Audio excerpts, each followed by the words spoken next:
Let's write this one. Let's just figure it out how we're going to do it. We'll just figure out the timing of the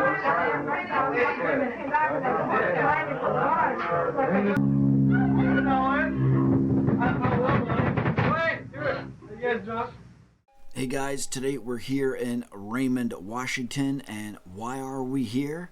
Well, this is the location of Nirvana's first ever gig, and it was performed just down the road here, all the way back in 1987, so let's go take a look.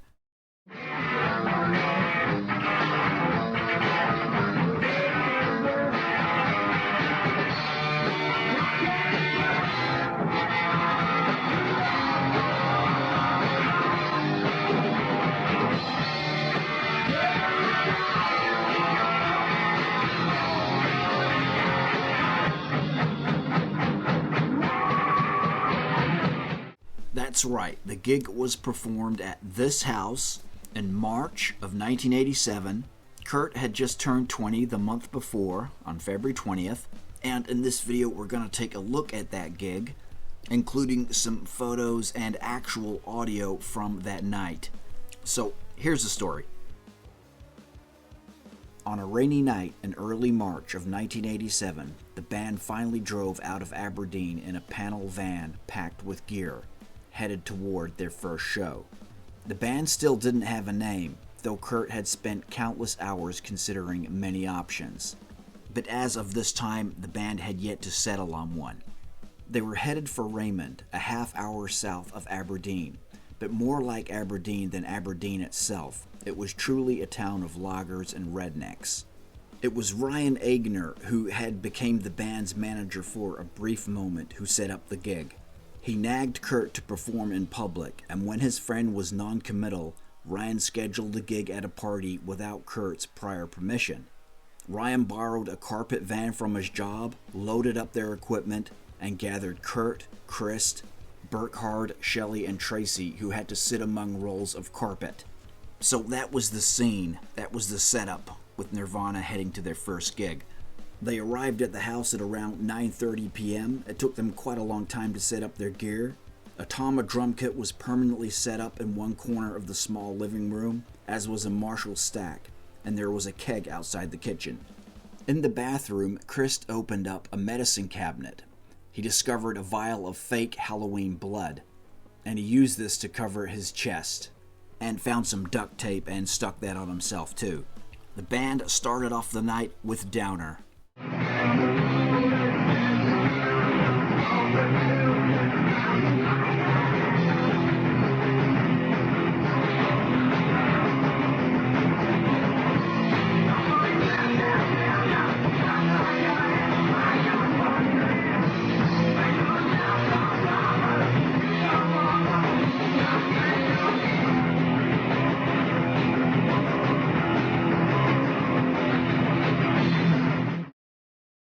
So this is a general guide of a set list of what the band played that night.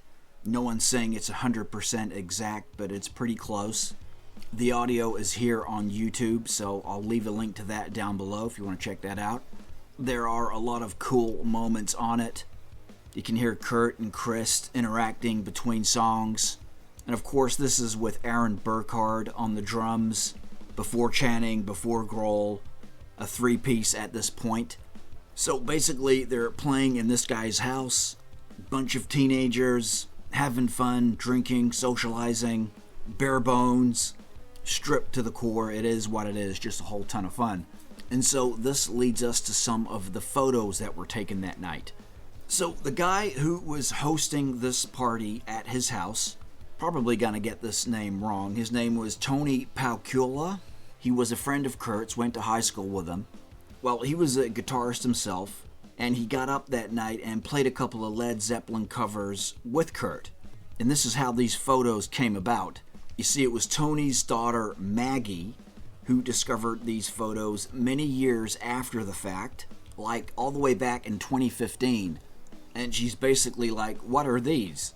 So what happened is she found these rare pictures inside one of her father's biographies of Cobain and Nirvana. that he had them sitting in there. She found them all these years later, and she asked her dad, Tony, if these photos were taken at Nirvana's first ever gig. Maggie said, "I had no idea that those were during Nirvana's first concert.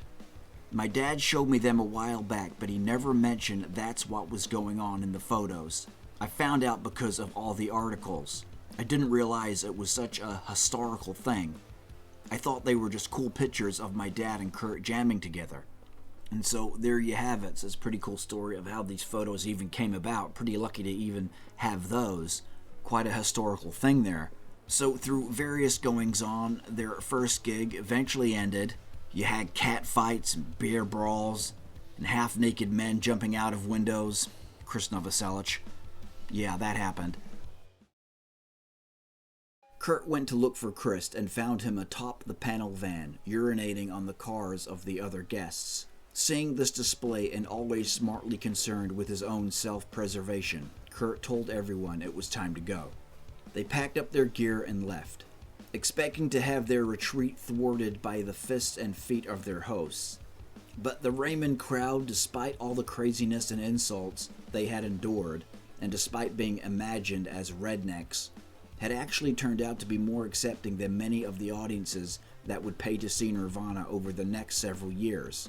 A few of the members who attended the party that night even said, "You guys aren't half bad." Hearing those words was something very gratifying to Kurt. As they all scrunched into the van, there was some argument about who in the group was the least drunk, and though Kurt was the most sober, no one trusted him to drive. He sat in the back while Burkhard took the wheel. Everybody went out to the driveway to watch them drive away, remembered Jeff Franks, who lived in the house. They all sat in the back of the van with the rear door still open, sitting on the rolls of carpet. We could see them pull the slider down as they sped away, with gravel spitting out from their tires. Inside the van, there were no windows, and with the sliding door down, it was pitch black. It would be several months before they would again play in front of an audience, but they were already looking out toward their future, with a small piece of their legend already formed. And there you go, guys. That's the story of Nirvana's first ever gig. Chaos at times, party times, a lot of fun, and it all took place at this little house here in Raymond, Washington. So there you go, guys, a real piece of rock and roll history, a wild and crazy night, and that would be Nirvana's first ever gig. And look what they became from that, after that. Rose to the absolute top of the world of rock and roll, for a short time took over the world of rock music, and it all came from these very humble beginnings here at this gig they played in this house. So very awesome stuff. Thanks, guys, for watching the video. If you like this one, hit that thumbs up button. As I say, I've got audio to this show down below in the description. It's here on YouTube. Thanks heaps for tuning in as always, guys. We'll catch you on the next one.